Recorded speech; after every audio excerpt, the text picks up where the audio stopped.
Tervetuloa taas Kuningaskunnan tuuli-ohjelmasarjan pariin.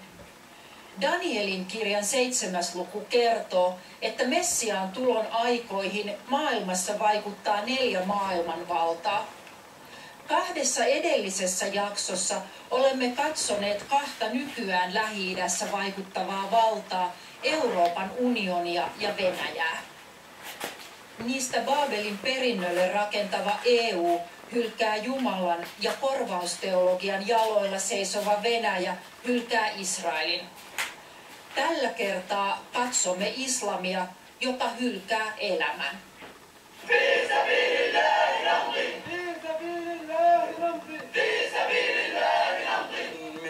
من بدمائنا وبدماء شهدائنا بإذن الله تعالى بالاستشهاد والعمليات الاستشهادية بإذن الله.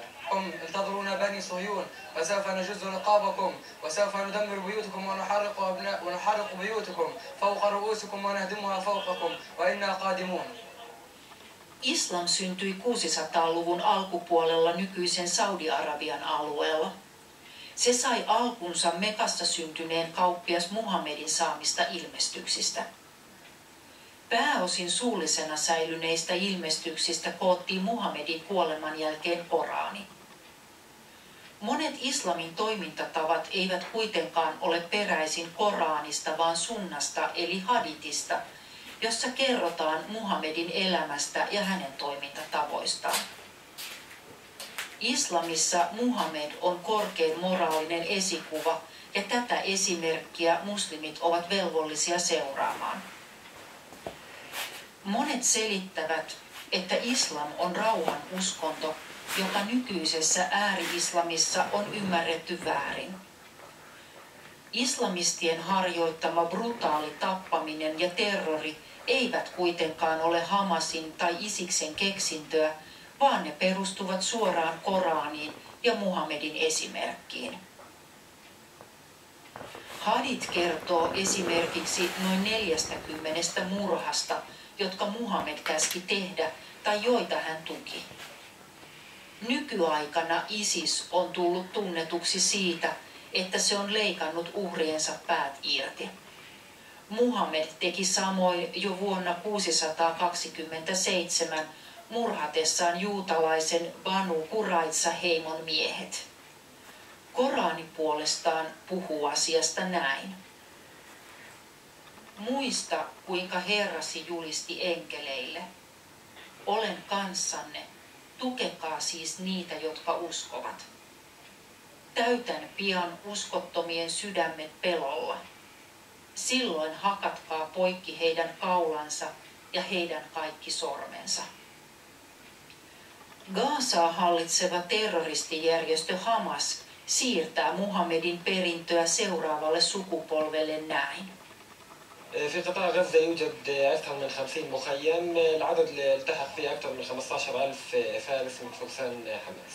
في البداية احنا بدينا في المحاضرات الأخلاقية والتعبئة والتوجيه كانت عن القرآن الكريم ثم أخلاق الشاب المسلم، ثم بدأت بالتدريبات العسكرية وفتح الميدان وتدريبات اللياقة والمشاة العسكرية، ثم تلاها تدريبات على السلاح وفن التعامل مع السلاح. كسرنا حاجز الخوف عند هؤلاء الفتية أو الشباب في مقتبل عمرهم. الشباب استطاعوا اقتحام النيران، تفجير. في الأمس كان هناك تفجير للمغتصبات الصهيونية، كانت هناك أجسام وتعلموا فن استعمال المتفجرات وتفجيرها. Radikaali islam on saanut monet naapureidensa kanssa rauhassa elävät muslimit tunnistamaan ne vakavat ongelmat, joita Koranin noudattamisesta seuraa. Saksassa asuva muslimi ja islamin tutkija Hamed Abdel Samad on nostanut esiin näitä ongelmia ja saanut kirjoituksistaan islamilaisen kuolemantuomion. Koranin tekstit ovat keskenään ristiriitaisia, eivätkä ne ole aikajärjestyksessä. Mekassa syntynyt Koranin varhaisempi osa kyllä puhuu rauhasta muiden kanssa. Myöhemmin Medinassa syntynyt osa kuitenkin puhuu tästä väkivaltaisesta taistelusta vääräuskoisia vastaan ja jälkimmäinen mitätöi aikaisemman.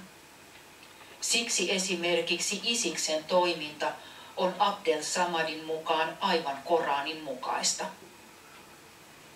Kristityksi kääntynyt Hamasin johtajan poika Mossab Hassan Josef kasvoi islamin keskellä ja on perehtynyt siihen syvällisesti. Hän kertoo, että aluksi islam näyttäytyy hyveitä korostavana uskontona, mutta kun islamissa etenee pitemmälle, se johtaa lopulta terrorismiin. نقول لهم والله لنأتينهم عن قريب وسنقطع رقابهم بإذن الله. احنا في غزة عايشين فقط للجهاد والمقاومة. يعني ما لنا في حياتنا إلا الجهاد والمقاومة وعبادة الله سبحانه وتعالى. Puu tunnetaan sen hedelmistä.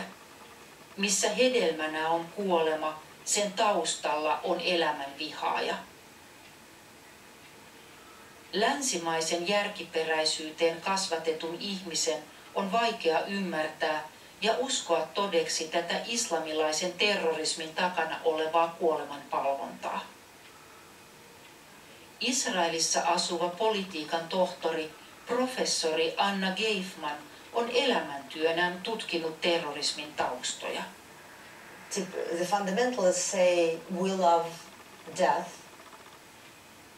more than Jews love life. And for some reason people were saying, they're just saying that. Why?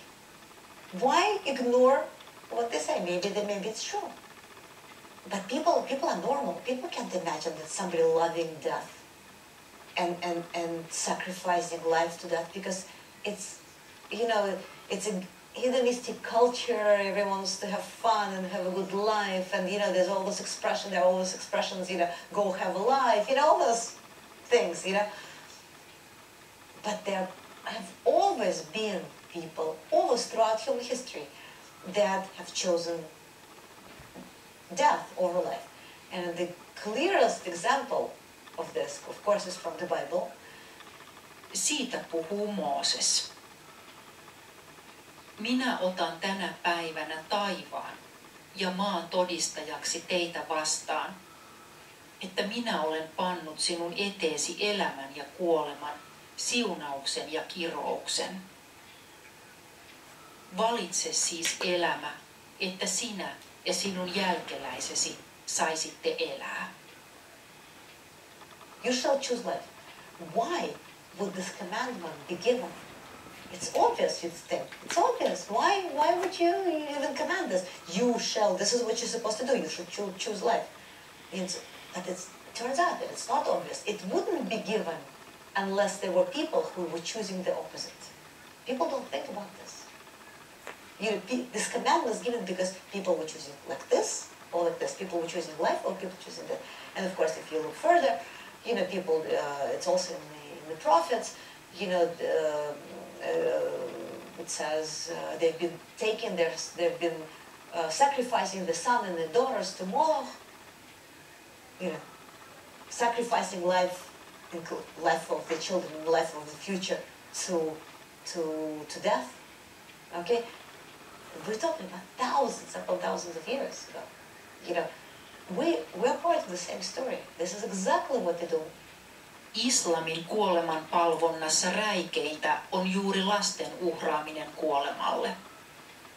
Sen sijaan, että seuraavaa sukupolvea suojeltaisiin, heidät lähetetään ensimmäisinä kuolemaan. When Ahmadinejad takes Iranian children and gives it to each a little key, supposedly to heaven, and sends them to the minefields so that they would demine the fields for the soldiers, blow themselves, just walk and blow themselves up. This to his own children, not the Jews, not the Christians, his own children. That's exactly what it says in the Bible. You've been taking your sons and your daughters and your sons, and throwing them sacrificing them to the God of death. Israelissa alkoi syksyllä 2015 terroriaalto, jossa palestiinalaiset nuoret ja jopa lapset puukottavat juutalaisia. He hyökkäävät usein aseistautuneiden vartijoiden tai poliisien kimppuun tietäen, että lähes varmasti kuolevat siinä itse. Why do you have 13-year-olds who are, who take scissors, go in the store, buy scissors, and walk around Jerusalem looking for a victim to kill with scissors? The kids. They've been brainwashed, they've been sacrificed. Before they kill, they themselves were killed. They were sacrificed to death, they were brainwashed. Basic empathy and humanity has been wiped out of them, and they've been turned into live weapons by adults. They've taken their children, brainwashed them, sacrificed them to death, and they just use them right and left. And this is when we see the results today. Yksi 18-vuotias tyttö kirjoitti ennen puukotusiskuaan Facebook-sivuillaan näin. Äiti, minusta tulee marttyyri. Äiti, pyydän sinulta, älä itke minua, kun minusta tulee marttyyri. Meidän suurin unelmamme on kuolla Allahin vuoksi. Kuoleman ihailu läpäisee koko palestiinalaisen yhteiskunnan. Presidentti Abbas sanoitti sen puheessaan syyskuussa 2015 näin. Jokainen veripisara, joka on vuodatettu Jerusalemissa, on pyhää verta, jos se on vuodatettu Allahia varten. Jokainen marttyyri pääsee paratiisiin ja jokainen haavoittunut palkitaan, jos Allah suo. Palestiinalaishallinto jatkaa edelleen tätä terrorismin ylistystä. Vuonna 1978 Fatahin terroristit toteuttivat terrori-iskun, jossa kuoli 38 israelilaista, joista 13 oli lapsia. Sen lisäksi noin 70 israelilaista haavoittui. Abbasin Fatah-liike ylistää edelleen tätä iskua Facebook-sivuillaan. Tapahtuman 38. vuosipäivänä maaliskuussa 2016 Fatah järjesti julkisen juhlan erityisesti iskussa kuolleen naisterroristi Dalal Mukrabin kunniaksi. Häntä ylistettiin juhlan kutsussa Palestiinan morsiameksi. Tätä kuoleman palvontaa ei kuitenkaan opeta palestiinalaislapsille vain palestiinalaishallinto, vaan länsimaisten veronmaksajien rahoilla myös YK-alaisen UNRWAn koulut, joita on sekä länsirannalla että Gazassa. قولي عن العمليات الاستشهادية بيحكوا لكم؟ بيحكوا. شو بيقولوا لكم؟ بيقولوا انه الواحد بضحي بدمه وبيفدي دمه عشان بلده ترتاح ويموت بسببها، يعني انه يموت شهيد ويرتاح في الدنيا، مش يشوف اهله يتعذبوا. انت حابب تكون شهيد؟ ان شاء الله الحمد لله. حابب اكون. شو رأيك بموضوع الشهداء؟ منيح الواحد يكون شهيد؟ ولا انه هذول منزلة الانبياء ولازم واحد يكون شهيد احسن من قل لي بتحب شو رأيك بالشهداء؟ منيح الواحد يكون شهيد؟ ان شاء الله كل الواحد يبقى مكان شهيد، يعني لازم الواحد يكون شهيد. انت حابب تكون شهيد؟ ان شاء الله. شو بدك تعمل عشان تستشهد؟ اقاوم سبيل الله تعالى. Tämä UNRWAn Gaza Cityssä sijaitseva koulu järjesti lokakuussa 2015 seremonian, jossa juhlittiin avoimesti juutalaisten puukotuksia. UNRWA on aina kiistänyt kaiken vihakasvatuksen kouluissaan, mutta seremoniasta oli kuva koulun virallisella Facebook-sivulla. Siinä lapset myös julistavat haluaan kuolla. Me olemme kuin liitävät haukat, ja me kuolemme kuin päättäväiset leijonat, ja me kaikki teemme sen kotimaamme Palestiinan vuoksi. Uhraan sieluni Al-Aqsan tähden. Jerusalem on sydämissä, Al-Aqsa on vaarassa.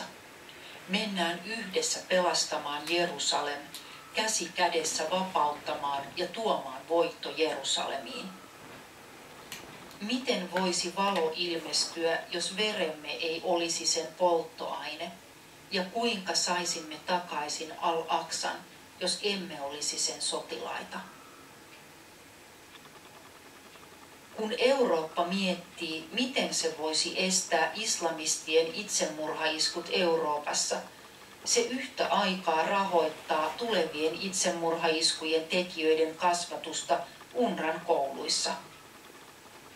Esimerkiksi Suomelta UNRWA saa vuonna 2016 tukea 4,5 miljoonaa euroa, josta suurin osa käytetään koulujen opettajien palkkoihin.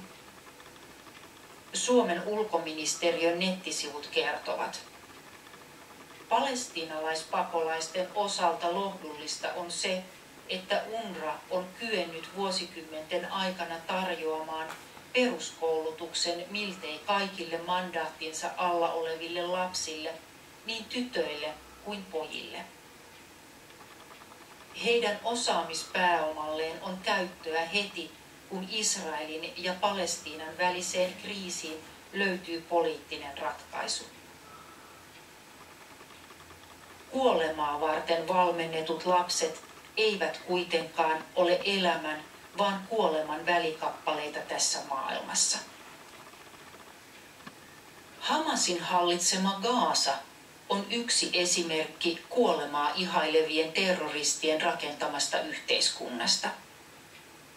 Terrorists with terrorist experience, with extensive terrorist experience, specialists in murder come to power. What are they doing? They're building the terrorist state.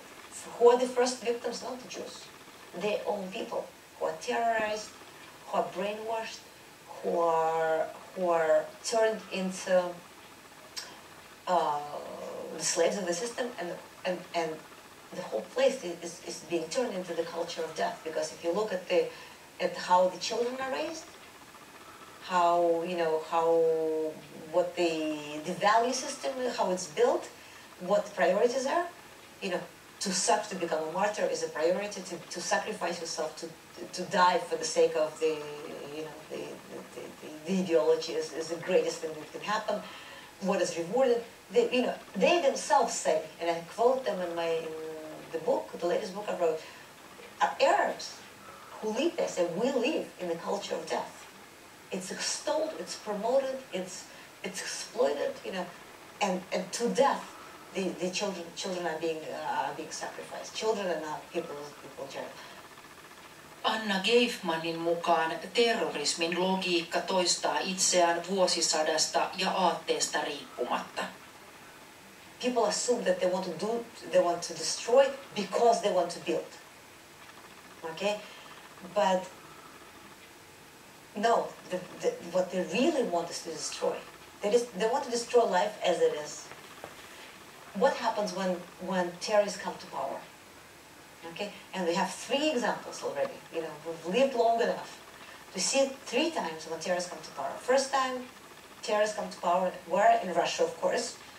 When the Bolsheviks came to power in 1917. Okay, second time, the Hamas. What's the third time? We have the ISIS, the Islamic State, and of course, what's really, really important to say about this, and they're doing the exact same thing. If you look at even the visual images of ISIS activists, riding in their cars, shooting in the air, all those things, if you know anything about history, the first association with the Bolsheviks, 1918. Exactly the same thing, except they were doing that now they're in the cars, and before they were in those carts driven by horses, but with the machine gun in the back, and they were shooting. And then waving flags, same mentality, same. Tohtori Anna Geifman on kirjoittanut uusimman kirjansa Death Orders, eli kuoleman komennot, terrorismin logiikasta. Hänen mukaansa myös terrorismille rakennetun valtion tapa toimia on aina sama. What are the similarities? The first victims are their own people who are turned into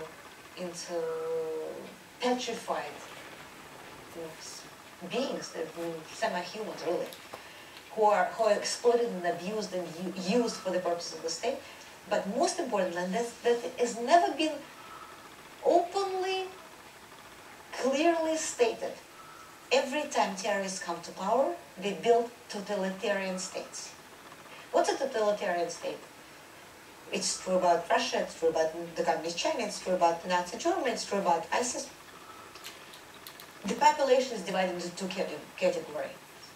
One is to be wiped out completely because they're the bourgeoisie, because they're from the wrong class, because they're kulaks, because they're enemies of the people, because they're the intelligentsia, like in Cambodia, just the entire intelligentsia have to be wiped out, because they're Jews, like in that whatever. Because whoever is considered to be heretic in the eyes of ISIS, that part of the population has to be completely wiped out. You have no choice. Okay. Now, what about the second part? Those who are allowed to live, they are, in a sense, also wiped out as human beings because the sole purpose of the existence is to help the state wipe out the first part of the population. Terrorismiin perustuva valtio syntyy kuoleman avulla ja sitä hallitaan kuolemalla. Ihmisen elämällä ei siinä ajattelussa ole arvoa eikä merkitystä. Life, the way God made it, they don't like. They don't like life, they don't like other people who are part of life, they don't like themselves who are part of the life. They want it out, but that's why, suicide, terrorism, because they don't want to be. They don't want life in general, they don't want their life, they don't want life as a whole, they don't like being, they don't like living. They're not part of that vibrating, pulsating, meaningful, responsible process that we call life. Terrorismi ja totalitaariset valtiot vastustavat lopulta itse elämän antajaa. They're basically playing gods. In that sense, they're totally pagan. Why? Because, at the basis of all paganism is a human being. If we take it to the very bottom of it, it's the human. At the end of the day, it's a human being who worships himself. It's his needs, his purposes, his desires. He is to be the master of the universe and of the world, and he's at the center. He supposedly makes decisions and things like that. What they're doing is just another variation, politicized variation of that old. It's just been always like that, since time immemorial. It's always, the paganism versus God-centered, God-oriented outlook of life. As bizarre as it sounds, it is the postmodern, politicized form of paganism, of again, it's in Hebrew. It's hard to talk about this in English, but it's avodah zarah. In Hebrew it's avodah zarah. Work of others, work of another, or work of something strange, as opposed to avodat Hashem, which is work of not work, but the worship of God. In Hebrew it works really well because it's either God or whatever, no matter what form it is, if it's Soviet state or Nazi state or group or people or whatever. Israelin Jumala haluaa tuoda elämän maan päälle. Kristikunta alkoi kuitenkin varsin pian kaivata maan päältä pääsyä taivaaseen. Tämä taivaskaipuu on peräisin kreikkalaisesta filosofiasta, joka näki aineellisen maailman pahana ja henkisen ideoiden maailman hyvänä ja tavoiteltavana. Myös islamin profeetta Muhammed omaksui sitten ajatuksen paratiisista, joka on tätä maailmaa parempi paikka. Esimerkiksi hänen seuraajansa Ajatollah Khomeini opetti, että elämä täällä on arvotonta ja kuolema on aidon olemassaolon alku. Tämä luonnollinen maailma on alempi, luomakunnan kuona. Sen takana on jumalallinen maailma, joka on ikuinen. Ihmiset voivat varmistaa pääsyn paratiisiin kuolemalla marttyyreina, ja niin islamissa kuolema muuttui hyväksi. Niiden ihmisten kautta, jotka pitävät kuolemaa hyvänä, saatana pääsee sitten tuottamaan kuolemaa tässä maailmassa. Tässä takana näkyvän bussipysäkin luona pari viikkoa sitten 2 palestiinalaisnuorukaista uhrasi elämänsä Allahille. He puukottivat bussista noussutta israelilaista sotilastyttöä ja kuolivat itse pysäkkiä vartioineiden israelilaissotilaiden luoteihin. Raamatun mukaan kuolema on vihollinen, jonka Jeesus kukistaa palattuaan. Jeesus sanoo, varas ei tule muuta kuin varastamaan, tappamaan ja tuhoamaan. Minä olen tullut tuomaan elämän ja yltäkylläisyyden. Rukoillaan vielä yhdessä. Kiitos Isä siitä, että mikään ei estä sinun suunnitelmiesi toteutumista tässä maailmassa. Tulkoon sinun valtakuntasi, tapahtukoon sinun tahtosi, myös maan päällä niin kuin taivaassa. Jeesuksen nimessä, aamen.